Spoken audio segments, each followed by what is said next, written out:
Selamat datang di channel Wow Serem, tempatnya cerita yang dapat membuat bulu kuduk meremang. Yuk, daripada kita lama-lama langsung saja kita masuk ke dalam ceritanya. Hujan turun pelan sore itu, membasahi genteng rumah mewah berlantai 2 yang berdiri, angkuh di tengah perumahan elit. Di dalamnya, Ayla sedang menyuapi Naila, putri kecilnya yang baru berusia 1 tahun. Tangan mungil Naila menggenggam sendok plastik warna pink. Wajah polosnya sesekali tersenyum, meski nasi di mulutnya belum habis dikunyah. Ayla tersenyum tipis, lelah tapi ikhlas. Di balik senyum itu, hatinya nyeri. Bukan karena capek mengurus anak, tapi karena suasana rumah yang tak pernah ramah padanya. Sudah 2 tahun menikah dengan Arman, tapi Ayla merasa seperti tamu tak diundang di rumah itu. Kayak gitu aja nggak becus? Masa ngasuh anak aja sambil duduk-duduk manis? Bikin apa kamu dari tadi, hah? Suara tajam Bu Ratna memotong suasana damai sore itu. Ayla menunduk menahan napas. Ia tahu membantah hanya akan memperkeruh suasana.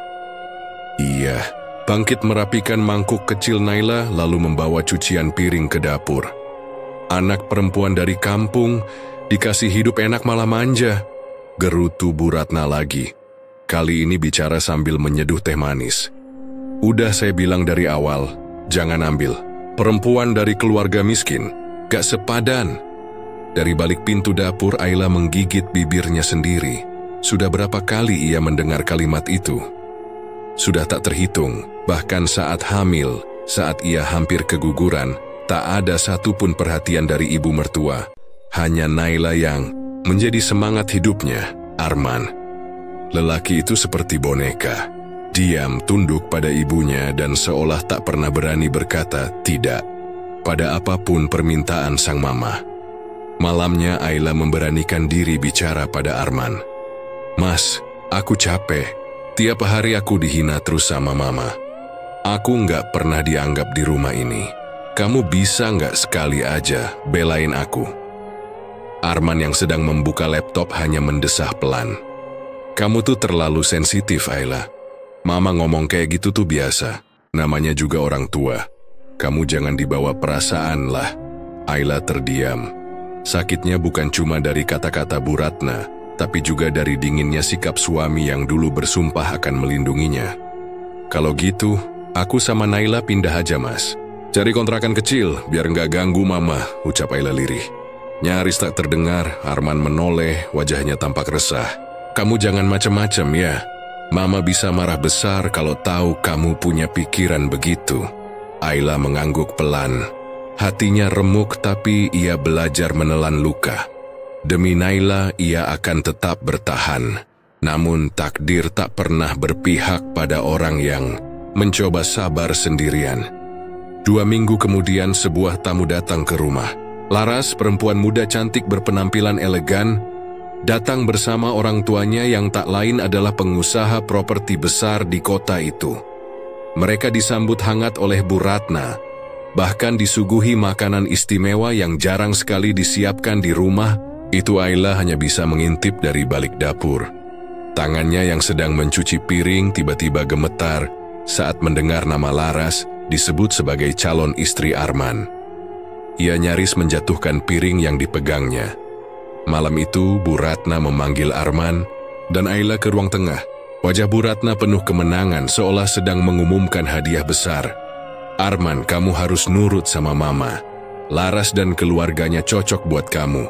Mereka bisa bantu kamu kerja di perusahaan mereka. Dan Ayla, Bu Ratna menoleh dengan sorot, mata dingin. Kamu harus rela, jangan egois. Ayla menegang, Bu, maksud mama apa? Kamu harus cerai sama Arman. Jantung Ayla seperti diremas. Bu, kami sudah punya anak, Naila. Justru itu, kamu pikir dengan punya anak, kamu bisa ngikat Arman selamanya. Salah besar. Kamu pikir Arman bahagia hidup sama kamu yang gak ada apa-apanya. Ayla menatap Arman, berharap ada pembelaan. Tapi Arman hanya menunduk. Diam, tak ada kata-kata, tak ada usaha untuk menghentikan ucapan ibunya. Air mata Ayla tumpah. Mas, kamu beneran mau ceraikan aku? Arman menjawab pelan. nyaris seperti bisikan. Aku bingung, Ayla. Ini buat masa depan kita juga. Enggak, Mas. Ini buat masa depan kamu dan keluarga kamu, bukan kita. Potong Ayla dengan suara gemetar. Bu Ratna menyeringai.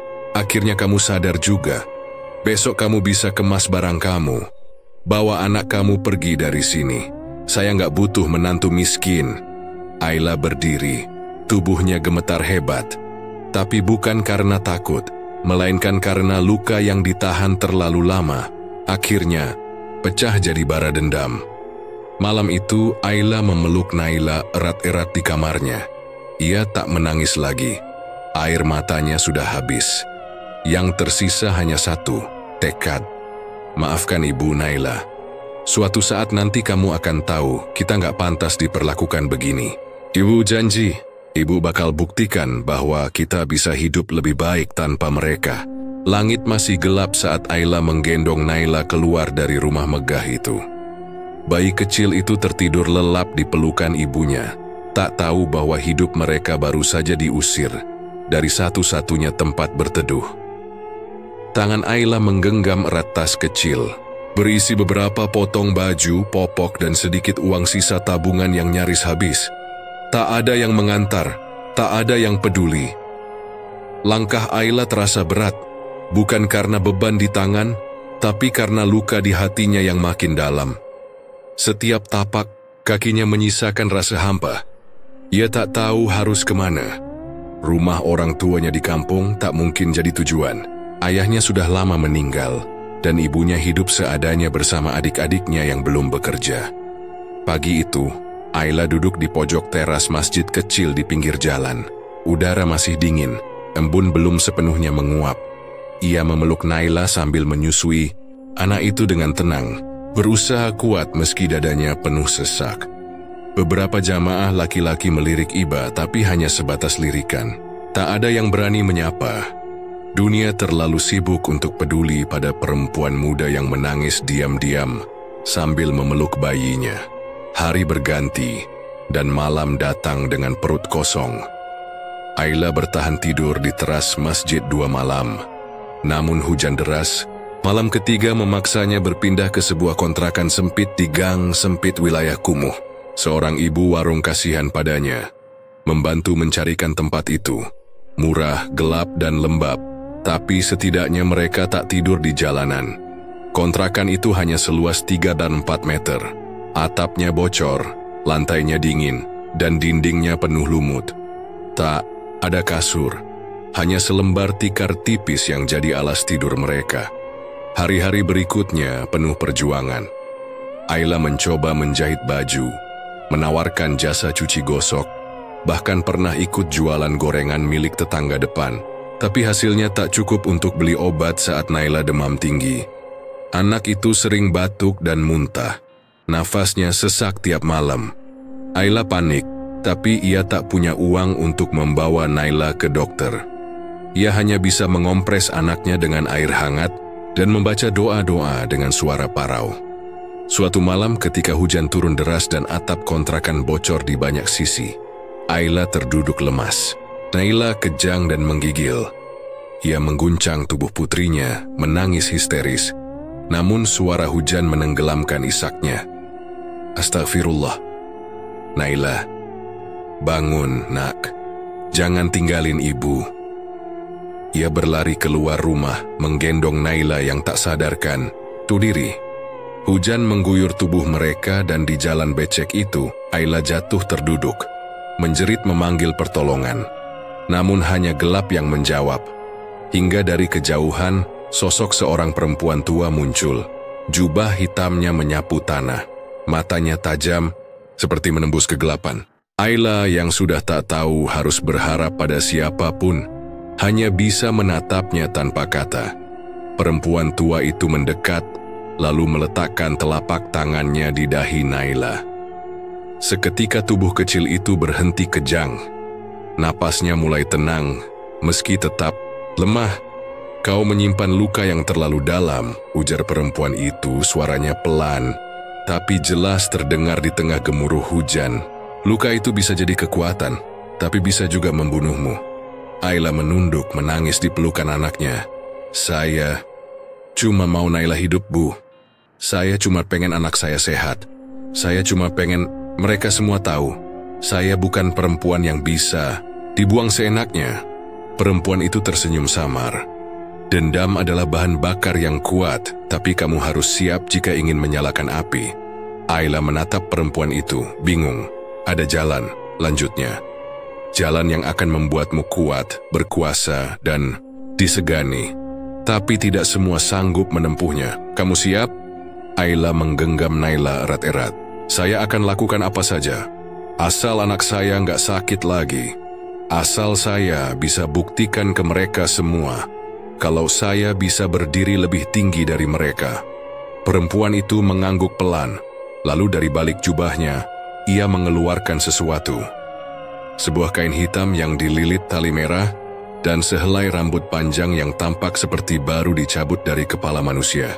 Datanglah ke sebuah rumah tua di ujung desa Pagar Jati.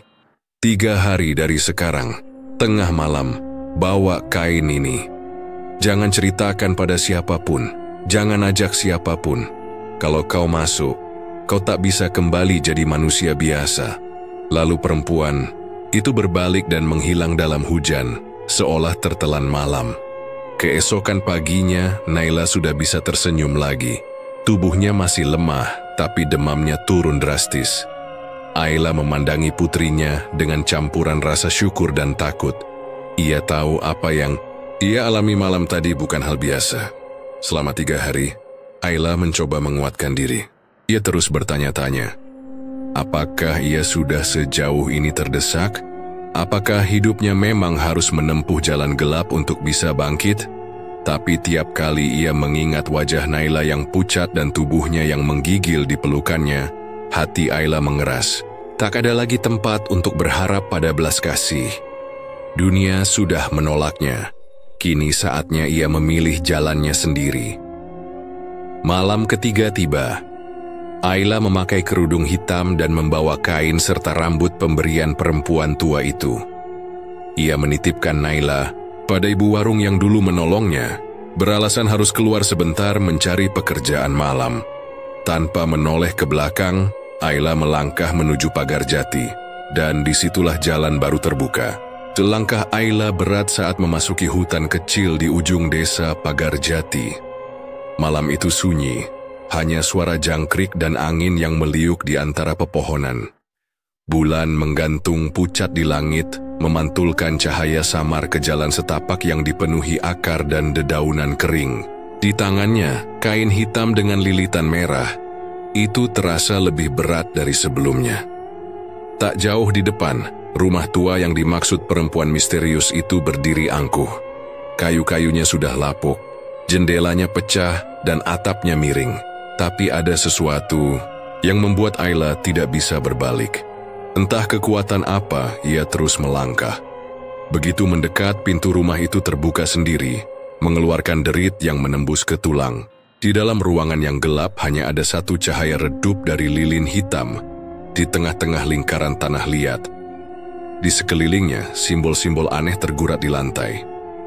Perempuan tua itu sudah duduk bersila, mengenakan jubah merah darah dan mata yang menatap Ayla seolah menelanjangi isi jiwanya. Kau datang, gumamnya. Sudah siap menempuh jalan yang kau pilih. Ayla menelan ludah. Iya, perempuan itu menyuruh Ayla duduk di dalam lingkaran. Ia menyerahkan sebilah pisau kecil dan mangkuk tanah liat kosong. Teteskan darahmu sebagai tanda ikatan. Ayla menggores telapak tangannya. Darah menetes mengalir ke mangkuk, lilin tiba-tiba menyala lebih besar.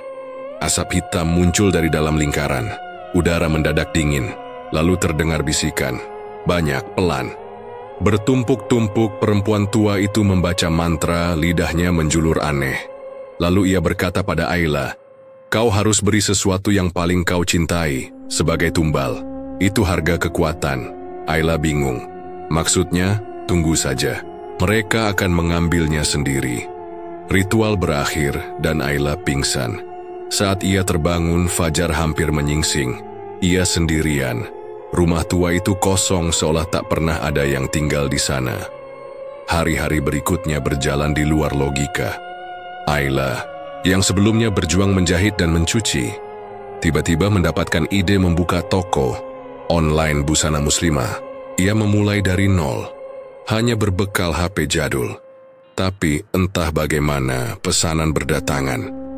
Dalam 2 minggu, ia mampu menyewa ruko kecil dan menggaji 2 karyawan. Rezeki mengalir deras.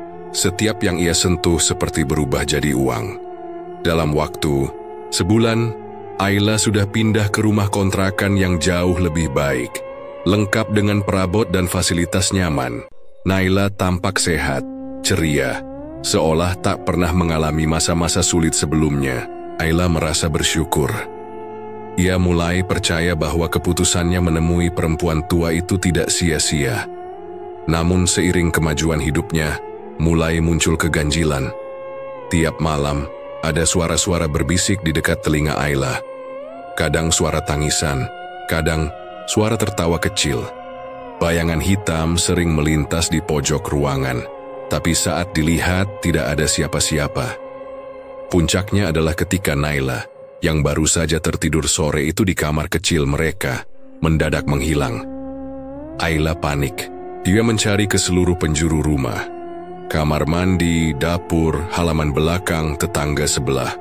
Tapi Naila benar-benar lenyap.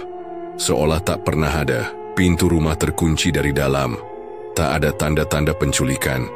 Semua benda di tempatnya. Tapi bayi itu tak ada. Ayla menangis histeris, berteriak memanggil anaknya berulang kali. "Naila, nak," jawab ibu. Tapi tak ada suara, hanya bisikan di dinding yang terdengar seperti, "Tumbal sudah diambil." Ayla terduduk. Tangisnya pecah. Dunia runtuh dalam sekejap. Bayi satu-satunya alasan ia bertahan hidup, kini hilang entah kemana. Ia teringat ucapan perempuan tua itu. "Mereka akan mengambil yang paling kau cintai." Tubuh Ayla gemetar hebat. Ia baru sadar bahwa ia telah menyerahkan Naila. Tanpa tahu, tanpa sadar, tanpa niat, tapi tetap menyerahkan. Pintu kamar terbuka sendiri. Di dalamnya, di ranjang kecil Naila, ada boneka usang dengan pita merah. Boneka itu tak pernah Ayla beli. Di leher boneka tergantung secarik kertas kecil bertuliskan, "Tumbal diterima. Perjanjian berlaku seumur hidup. Balas dendammu akan kami bantu. Tapi jangan harap mengambil kembali yang sudah jadi milik kami." Ayla menjerit. Ia menghantam tembok, melempar barang-barang, mengguncang ranjang anaknya dengan amarah dan duka yang tak bisa dijelaskan. Malam itu, untuk pertama kalinya, Ayla sujud bukan untuk berdoa, tapi untuk meratapi kesalahan yang tak bisa diperbaiki. Tapi satu hal berubah dalam dirinya. Dendamnya semakin menguat. Kalau Naila tak bisa kembali, maka keluarga Arman, Bu Ratna, dan semua yang pernah menyakitinya akan merasakan sakit yang lebih perih dari kehilangan. Ayla berdiri di depan cermin malam itu. Rambutnya berantakan, matanya merah, tapi senyum kecil muncul di wajahnya.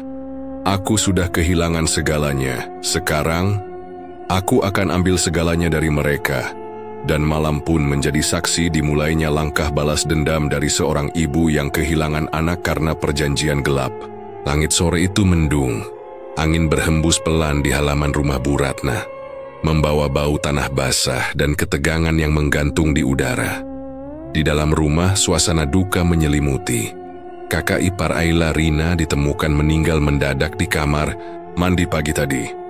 Tanpa riwayat penyakit, tanpa tanda-tanda. Wajahnya membiru, matanya membelalak seolah melihat sesuatu yang menakutkan sebelum napas terakhirnya. Semua orang bilang itu takdir, tapi hanya Ayla yang tahu. Itu kiriman pertamanya. Ia menatap lilin hitam kecil di kamarnya, yang baru padam semalam. Di dekatnya, selembar foto Rina terbakar sebagian. Ritual yang ia pelajari dari perempuan tua itu berhasil. Tanpa sentuhan, tanpa jejak. "Aku cuma ambil apa yang pantas," bisiknya sambil meneguk teh hangat. Tak butuh waktu lama, giliran Bu Ratna yang mulai merasakan hantaman nasib. Usaha cateringnya yang selama ini jadi sumber penghasilan utama mendadak bermasalah. Pesanan dibatalkan satu persatu. Pelanggan lama menghilang. Bahkan pegawainya banyak yang mengundurkan diri karena sering melihat sosok bayangan perempuan duduk di dapur tengah malam. Berita menyebar. Bu Ratna dituduh pakai pesugihan. Lucu, pikir Ayla.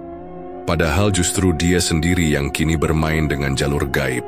Dari balik layar, Ayla tersenyum melihat berita di sosial media. Ia kini dikenal sebagai Nadia, pemilik brand modest fashion dengan ratusan ribu pengikut. Tak ada yang tahu bahwa Nadia adalah Ayla yang dulu diusir dan dihina. Ia merias wajah dengan gaya berbeda, mengenakan hijab mewah, tampil dengan percaya diri. Semua dendam itu dibungkus dalam kesuksesan. Arman jadi sasaran berikutnya. Suatu malam, Ayla kembali menyalakan lilin hitam dan membakar potongan rambut Arman yang diam-diam ia ambil saat dulu masih tinggal bersama. Ia gumamkan mantra yang diajarkan padanya lalu meletakkan darah dari jari telunjuknya ke dalam air hitam dalam mangkuk tanah liat. Ia tatap bayangan dirinya di permukaan air itu. Kau tak pernah membelaku. Bahkan saat ibumu menyeretku keluar rumah, sekarang giliranmu merasakan. Tak lama setelah itu Arman mengalami kecelakaan kerja. Tangannya terjepit mesin produksi, patah 3 ruas. Dokter bilang kemungkinan besar ia tak bisa bekerja seperti biasa lagi. Penghasilan berhenti, sedangkan biaya hidup terus berjalan. Bu Ratna seperti kehilangan arah. Suaminya diam saja, makin hari makin linglung. Keluarga itu kini remuk. Ayla tahu, waktunya menunjukkan diri. Ia datang ke acara reuni kampus yang digelar di hotel mewah. Mengenakan gamis hitam elegan, sepatu hak tinggi, dan make up sempurna. Semua mata tertuju padanya. Tak ada yang mengenal sosok yang dulu kucel dan lusuh. Beberapa orang mengira ia istri pejabat, yang lain menduga influencer. Tapi Ayla tak peduli. Ia hanya ingin satu hal, pembalasan. Beberapa mantan teman kuliahnya, yang dulu mencibir kini mendekat memuji gaya busananya. Bertanya soal bisnis. Ia jawab semua dengan senyum tipis. Tak perlu marah, cukup tunjukkan bahwa ia sudah jauh melesat dari titik mereka pernah meninggalkannya. Namun ketika malam itu ia kembali ke apartemennya, kesunyian menusuk lebih dalam. Di tengah ruangan yang luas dan mewah itu, Ayla duduk sendiri. Semua balas dendam telah mulai terwujud. Tapi entah kenapa, jiwanya terasa kosong. Sejak Naila menghilang, hatinya seperti lubang yang tak bisa ditutup dengan harta, kesuksesan, ataupun rasa puas. Tiba-tiba terdengar suara tangisan. Ayla menoleh. Tak ada siapa-siapa. Tangisan bayi, lirih, pelan, tapi jelas. Ia berdiri, menyusuri kamar, membuka lemari, mengecek balkon. Tak ada siapapun, namun tangisan itu tetap terdengar. Semakin keras, semakin menusuk. Nah, Naila, bisiknya. Ia berlari ke kamar. Di ranjangnya, boneka usang itu kembali muncul. Kali ini dengan pita yang warnanya makin merah darah. Ayla gemetar. Ia buang boneka itu ke tempat sampah. Tapi saat ia kembali ke ruang tengah, boneka itu ada di atas meja makan. Matanya menatap langsung ke arah Ayla. Mulutnya tampak tersenyum samar, jeritan kecil terdengar lagi. Kali ini seperti memanggil, "Ibu." Ayla jatuh terduduk. Napasnya memburu. Ia tak tahu apakah itu halusinasi, kutukan, atau pertanda bahwa Naila masih ada. Di suatu tempat yang tak bisa dijangkau, bayangan hitam mulai muncul di cermin. Sosok perempuan berjubah merah berdiri mematung. Perempuan tua itu menatap Ayla dengan mata kosong. Kamar terasa dingin, lampu berkedip. Dan suara Naila terdengar lagi, memanggil dengan suara serak, "Ibu, tolong." Ayla menutup telinganya. Ia berteriak, tapi suara itu tak hilang. Ia berlari ke kamar mandi, menyiram wajahnya dengan air. menatap cermin, dan melihat bayangan dirinya menangis. Tapi wajah yang menangis itu bukan wajahnya. Ayla memukul cermin hingga retak. Tetesan darah mengalir dari tangannya. Ia terduduk di lantai kamar mandi, menggigil. Dendam sudah membuahkan hasil.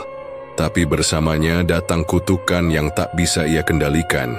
Ia ingin menebus kesalahan, tapi jalan kembali sudah ditutup sejak pertama kali ia meneteskan darah untuk perjanjian itu. Dan di luar jendela malam itu, bulan kembali pucat, seolah menyaksikan kepuasan yang berubah menjadi penyesalan. Dari seorang ibu yang menjual jiwanya demi balas dendam. Sore itu langit mendung seperti suasana hati Ayla. Ia berdiri di depan cermin, menatap pantulan wajahnya yang makin asing. Di tangan kanannya, lilin hitam kembali menyala. Di hadapannya, sebuah foto Laras tertancap paku kecil di bagian dada. "Sekarang, giliranmu, Laras," desisnya lirih.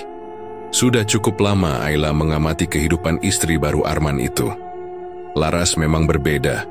Penampilannya sederhana, tutur katanya lembut, dan yang paling menyakitkan bagi Ayla, Arman terlihat lebih bahagia. Ia menyalakan dupa menggambar simbol di lantai dengan arang dan darah ayam hitam yang baru disembelih. Udara kamar jadi pengap. Ayla mulai membaca mantra yang dulu diberikan oleh perempuan tua itu. Sebuah ritual untuk mencelakakan, menghancurkan rumah tangga yang ia benci. Namun tak ada yang terjadi. Esok harinya, Ayla memantau dari jauh. Ia menunggu kabar buruk, kecelakaan, pertengkaran, atau paling tidak mimpi buruk berkepanjangan. Tapi Laras justru tampak lebih sehat dan ceria. Bahkan bisnis bakery-nya baru saja membuka cabang kedua. Ayla mencoba lagi. Ia mengubur foto Laras di pemakaman tua, bersama boneka jarum dan tali rambut. Lalu ia taburkan bunga 7 rupa, dan membisikkan mantra.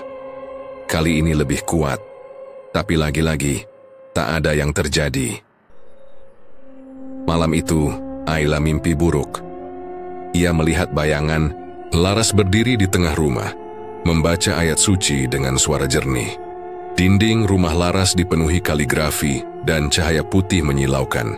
Setiap makhluk hitam yang Ayla kirimkan terbakar, begitu menyentuh halaman rumah itu. Keesokan harinya, Ayla muntah darah. Ia panik. Ini belum pernah terjadi sebelumnya. Bahkan ketika menyerang Bu Ratna, semua berjalan mudah.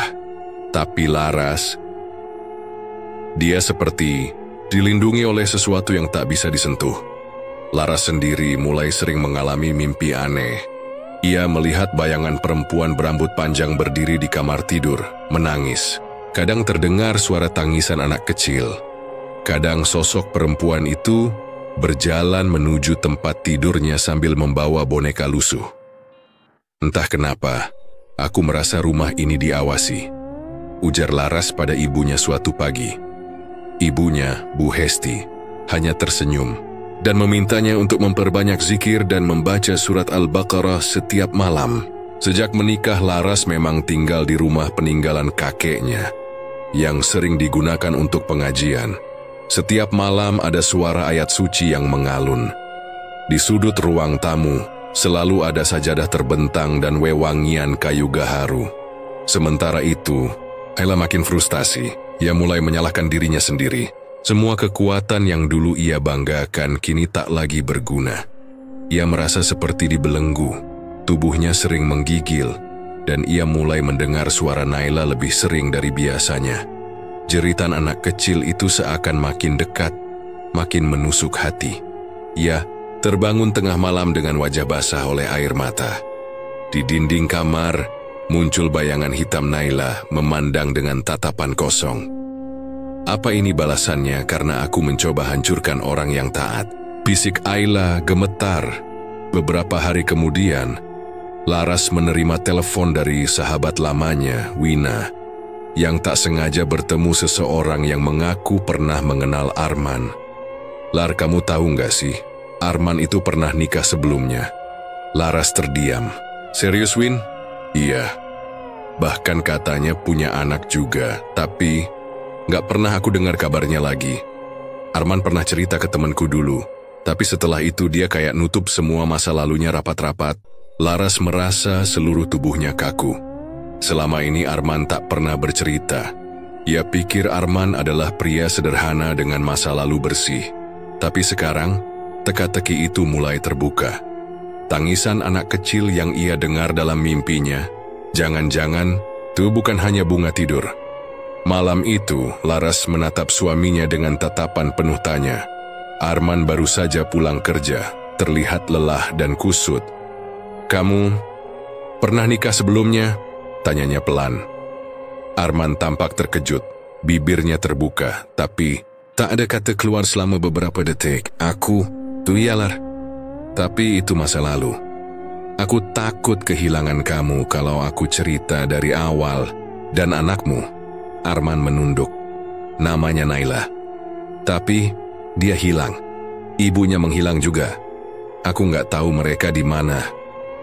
Air mata Laras menetes. Ia tak tahu harus merasa apa. Marah, sedih, atau iba. Dan saat ia tidur malam itu, mimpi buruk kembali datang. Kali ini ia melihat perempuan berjubah hitam duduk di sudut kamar. Wajahnya tertutup rambut. Di pangkuannya, seorang anak kecil menangis. Tubuhnya seperti kabut. "Bukan salahku, bukan salahku." Suara perempuan itu lirih, terus diulang-ulang. Laras terbangun dengan napas memburu. Di telinganya terdengar gema suara anak kecil. "Ibu, jangan tinggalkan aku." Dan malam itu, Laras mulai sadar. Ada seseorang yang mencoba masuk ke hidupnya, bukan lewat dunia nyata, melainkan dari sisi gelap kehidupan yang tak kasat mata.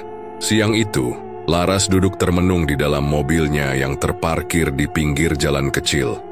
Tangannya menggenggam secarik kertas fotokopi akta nikah antara Arman dan seorang perempuan bernama Ayla Maulida. Di bawah nama itu tercantum satu nama lagi, Naila Rahmawati. Lahir 1 tahun sebelum perceraian dicatatkan diam-diam. Laras menatap nama-nama itu dengan perasaan yang campur aduk. Tubuhnya gemetar, bukan karena marah, tapi karena rasa kasihan dan penasaran. Ada luka yang terkubur dalam-dalam oleh Arman, dan ia baru sekarang melihat retaknya permukaan. Selama beberapa hari terakhir, Laras menyelidiki sendiri. Ia datang ke kelurahan, mencari berkas-berkas yang bisa diakses publik. Lalu mengunjungi RT di wilayah tempat Ayla dulu tinggal. Dari sana, ia mulai mengumpulkan kepingan cerita yang tercecer. Seorang tetangga lama menceritakan bahwa Ayla pernah tinggal di sebuah rumah kontrakan kumuh setelah diusir dari rumah mertuanya. Dan kemudian, menghilang begitu saja tanpa jejak bersama anak perempuannya. Perempuan itu sabar sekali, Bu. Tapi kayaknya dia kena masalah besar. Ada malam-malam dia nangis sendiri di masjid, terus tiba-tiba nggak pernah kelihatan lagi, kata seorang ibu tetangga. Saat Laras berpura-pura menjadi relawan pencari data sosial. Cerita-cerita itu menggumpal dalam hati Laras, membuatnya semakin yakin bahwa Ayla bukan sekadar masa lalu suaminya, melainkan bagian dari luka besar yang belum disembuhkan. Di sisi lain kota, Ayla berdiri di depan cermin yang sudah retak. Bayangan dirinya tampak lebih gelap dari biasanya.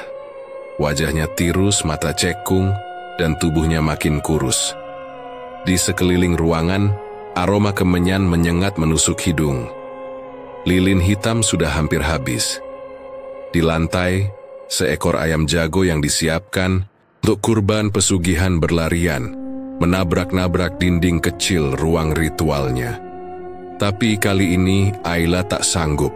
1 nyawa lagi. Itu perintah dari suara yang kini selalu membisikinya saat malam. Janji harus dibayar. Desis makhluk yang tak terlihat itu.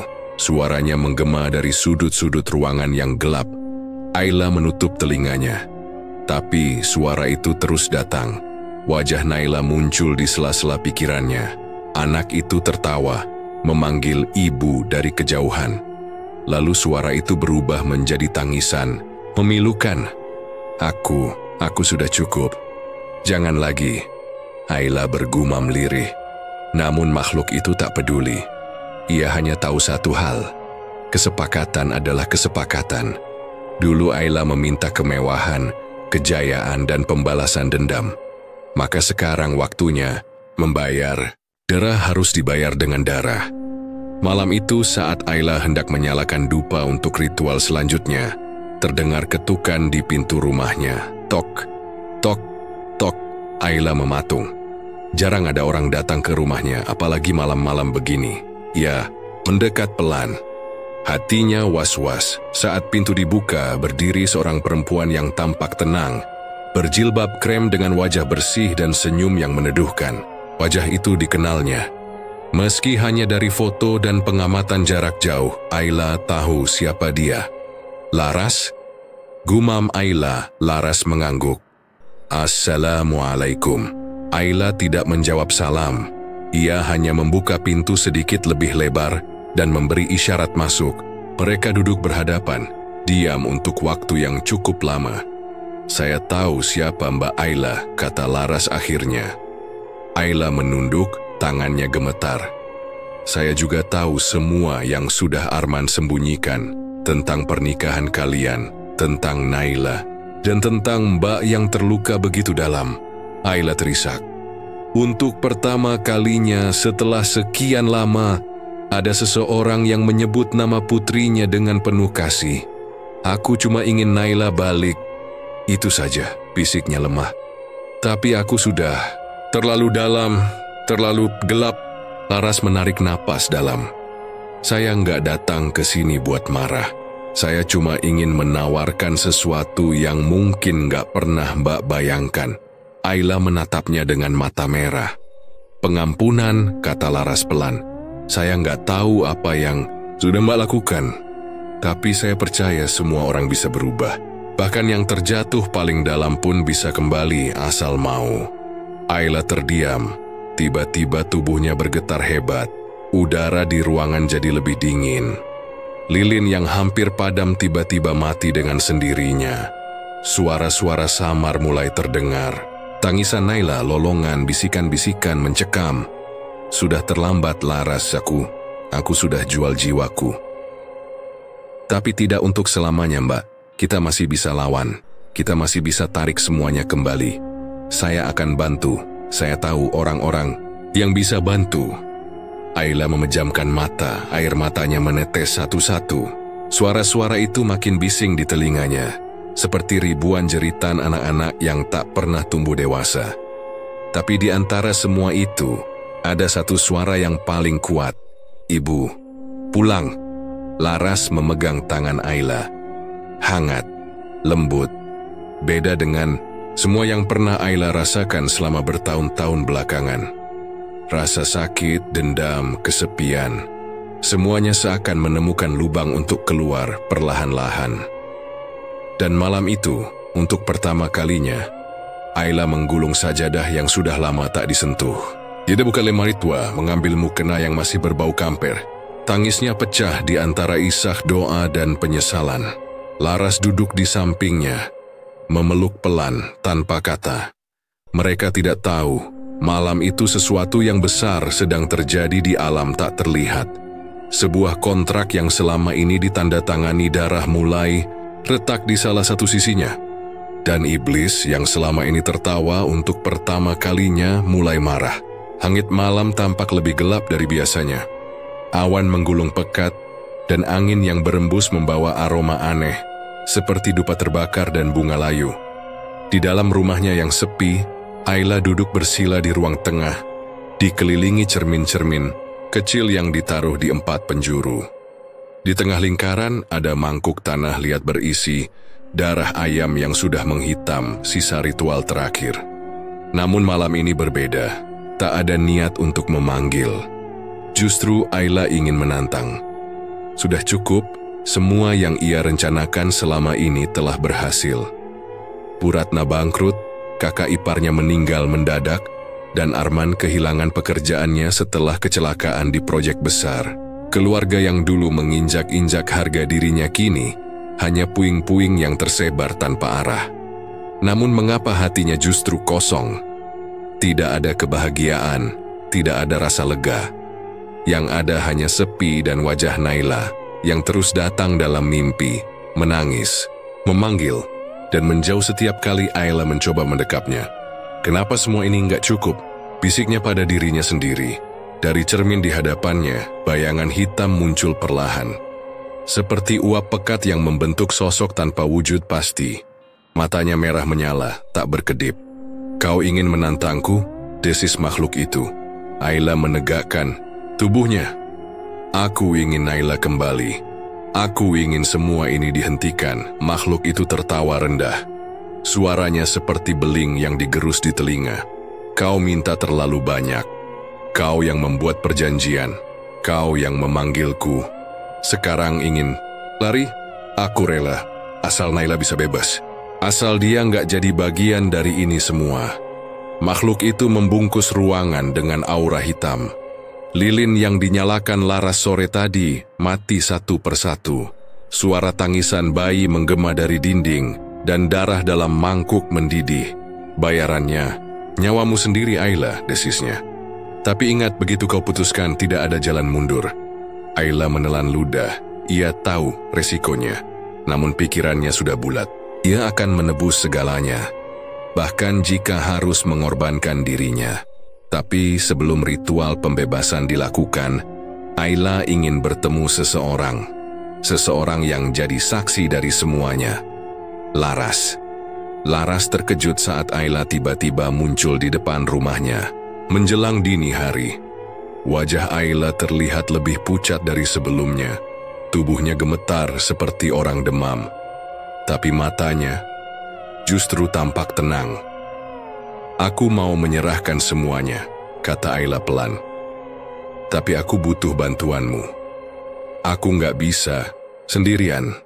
Mereka duduk di ruang tengah, Laras menyeduh teh meski tangan Ayla terlalu dingin untuk menggenggam cangkir.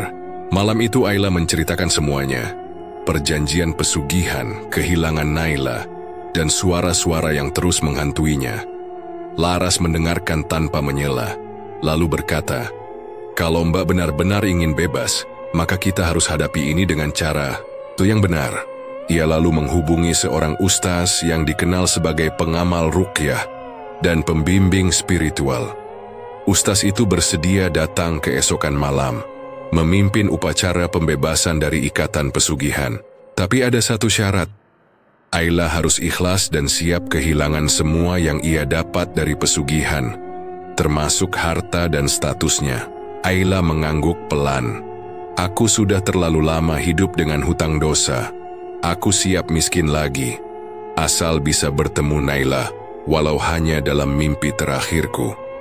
Malam itu datang, di rumah Laras yang disucikan dengan zikir dan doa. Ayla duduk bersila di tengah ruang, menghadap ke kiblat. Di hadapannya sang ustaz mulai membaca ayat-ayat suci dengan lantang. Laras dan beberapa jamaah perempuan duduk mengelilingi, turut mendoakan. Namun saat doa mencapai ayat-ayat tertentu, suara dari dalam diri Ayla mulai berubah. Ia meraung, tubuhnya mengejang dan tangannya mencakar lantai. Makhluk itu menolak pergi. Kau milikku, Naila milikku. Jerit suara lain yang bukan berasal dari Ayla. Laras menggenggam tangan Ayla dengan kuat. Kamu bukan milik siapa-siapa, kecuali Allah, Mbak. Lawan, jangan biarkan mereka menang. Ayla membuka matanya. Air mata mengalir deras dari kedua sisinya. Ia mulai membaca istighfar perlahan, meski lidahnya terasa berat seperti dibekukan. Dengan sisa tenaga, ia bersujud dan berteriak, Ya Allah, ambil aku, jangan anakku, ampuni aku. Seketika itu juga, angin kencang berhembus dari dalam rumah. Lampu berkedip, dan suara tangisan berubah menjadi nyanyian yang sedih dan panjang. Sosok hitam dalam cermin pecah berantakan. Cermin-cermin yang pernah ia pakai untuk ritual hancur berserakan. Tubuh Ayla limbung, lalu ambruk. Semua orang panik, kecuali Laras yang memeluknya sambil membaca ayat kursi dengan lirih. Ayla, tolong bertahan. Ini belum selesai.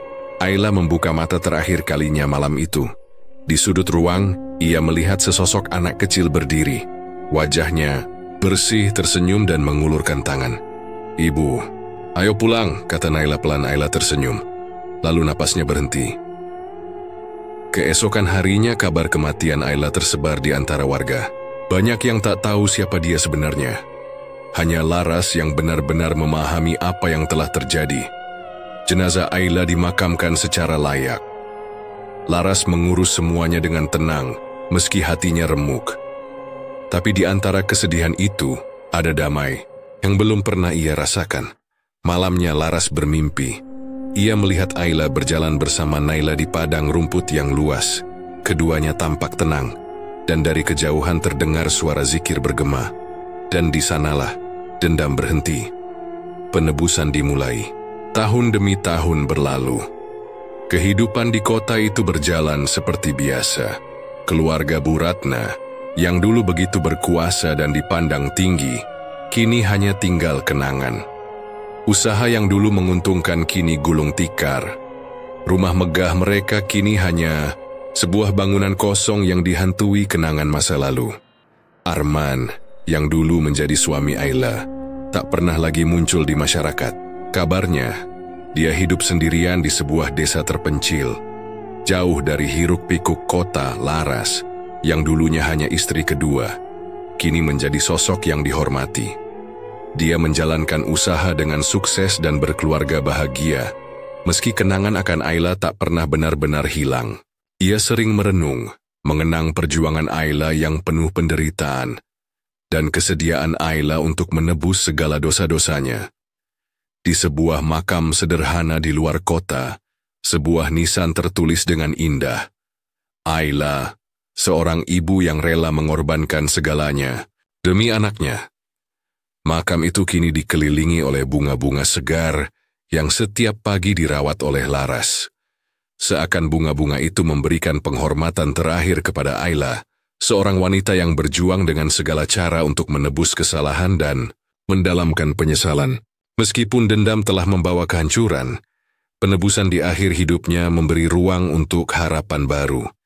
Namun, seperti yang sering dikatakan orang tua, tak ada perjalanan yang benar-benar selesai tanpa meninggalkan jejak. Suatu malam, di sebuah ruangan sepi yang tak terjamah oleh siapapun, sebuah bayangan hitam tampak berdiri di depan cermin yang tergeletak di lantai. Cermin itu rusak, namun bayangan yang tersisa seakan berusaha mengisi kekosongan yang ditinggalkan oleh Ayla. Dendam mungkin sudah berhenti, tapi bekasnya tetap ada. Di luar, di atas langit yang gelap, suara-suara zikir dan doa bergema, seolah menyelimuti kota ini dengan kedamaian yang diperjuangkan dengan susah payah. Namun, tak ada yang tahu apakah kedamaian ini akan bertahan selamanya. Mungkin dalam keheningan malam, ada jiwa-jiwa yang masih bergelut dengan masa lalu mereka. Dan di balik itu, ada kekuatan yang terus mempengaruhi mereka. Ayla telah pergi, namun jejaknya akan selalu ada, di dalam doa, dalam penebusan, dan dalam setiap nyawa yang berjuang melawan gelapnya malam.